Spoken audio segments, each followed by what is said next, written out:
Hey there, in today's episode, we're gonna do a top 10 list of the best Visual Studio Code extensions. These are the ones I use every day. Okay, let's get going into the list. First on the list is something called Code Snap. If you ever want to share your code across the internet, you either see people that take screenshots with their phones, or they copy-paste some text in, and it just doesn't look appealing and it's hard to read. So, Code Snap is a really useful tool for them. So just install it right here. It's called Code Snap. And then what you can do is go literally to any part of your code. Let's say I want to share this.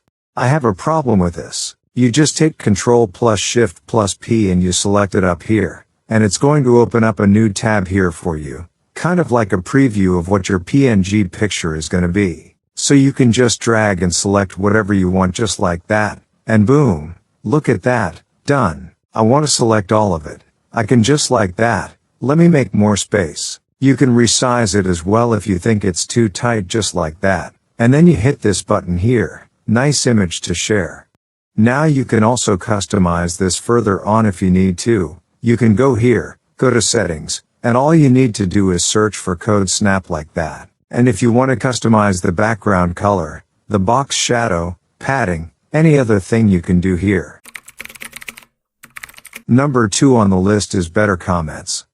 My main issue with normal comments is that it's so hard to see because it's all grayed out, right? And especially if you have multiple of these. So, event listener here, right? You have something like this and then you have it all across your code and after a while it just kind of blends together and you cannot really tell what is going on. So we have better comments for that. You can do double slashes and let's say I want to ask a question. So I do a question mark and as you can see it highlights it nice and blue. I can add a nice comment here at the top and then maybe down here. This needs to be finished now. Look how much these comments jump in your eye now compared to the traditional double slash gray, the pressing looking comments. So don't use the present looking comments, use colorful ones. If you don't like the colors as well, obviously you can go here and customize it even more. If you search better comments tags, you can open it up and change the colors here, the bold, italic, and all that. This one's really simple but super effective. I usually don't tend to have crazy extensions installed, but ones that I really use often is Turbo Console Log. It just enables you to do a quick console log because that's one of the commands that we write a billion times. So you can just hit one command and you have it nicely displayed on the screen. You can go anywhere in your code. Let's say I'm on a console log out of a variable. You can select it and then hit Ctrl plus Alt plus L and look at that. You get a nice console log. It says where the line is. You also get a bit of string here and also the variable here. This extension was probably one of the most used extensions, the most helpful extensions in the world. It's called LiveShare and I think it's an official pack by Microsoft. Yeah. It is which enables you to collaborate with someone else, and work on the same code basically together. So install LiveShare and it's as simple as going down here, clicking this button, signing up with GitHub or whatnot. So after signing in you will get a link and send it to anyone you want. It's a super crazy one that's gonna blow your mind. It's called TabNine. I use it sometimes. I had it disabled for a while, but if you're working in JavaScript, Python, they support a bunch of languages. I think they have React and everything as well. It does AI auto-completion for you. So let me just give you a quick look at this. I'm just going to replicate what I have here to kind of give you an example. So just install it and it's magically gonna work. So let's say I want to add an event listener. Let's try to replicate this. So I'm going to start typing button. As you can see it's just type B and look at that it recognizes that. Hey, it's just the autocomplete you want. And if it is you just hit tab and look at that. And then the next one is click with the function. So I want that I can just hit tab, tab, tab and look at that. Completed so much of the code already. As you can see you just get these highlighting effects. And let's say I want to do the same thing console.log. That's it. So they have a pro version as well where it gives you more accurate code completions. They give you whole line and full function completions and other stuff, but it's really cool to see kind of where we're headed with, these editors. It's quite crazy.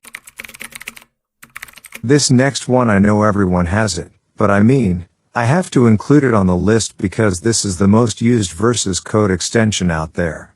So it's Prettier. It's a code formatter tool for your ugly code. So just install it here, and then all you need to do is open up your settings, go to settings here, and basically what you want to do is every time you save your file, it's going to format it nicely for you. So make sure this is on. So no, it doesn't matter my indentation here. I can type in a const button, set this equal to document.querySelector.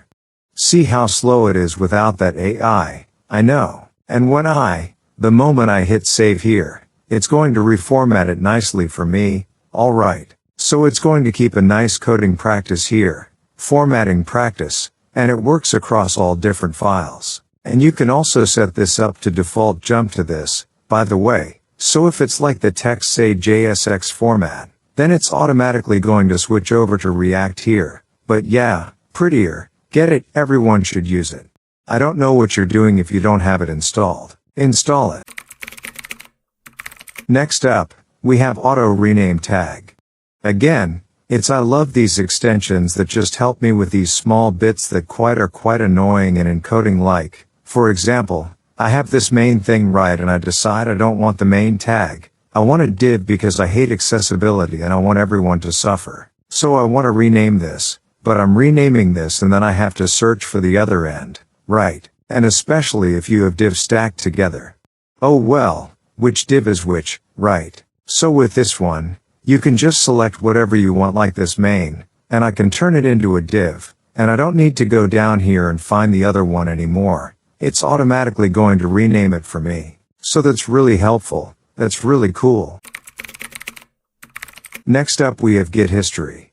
Now there's a couple of extensions similar to this like Git lens, but I just really like the simplicity of this. So I have this file here, but I don't have any commit at this moment. But let me show you how it works. So if I want to check changes or anything with that plugin installed, I can just open up the command palette and do view history here like that, and I just like the simplicity of this. You will see when each of your commits were made, or any particular commit made on this file, since the initial commit and things like that. For me isn't showing up because I don't have any commits regarding this file, but you can try on your own.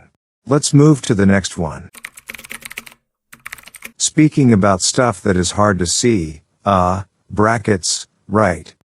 They all look the same, but they're all different. Okay. I was gonna show this example where adding just a little color to your brackets is gonna make everything easier to see. Okay, let's say you have a thing where you do like a map function. You have like a list of users, right? And then you map over them. And then you have another pair of brackets here. So you have user here and then another pair of brackets and then another pair of brackets.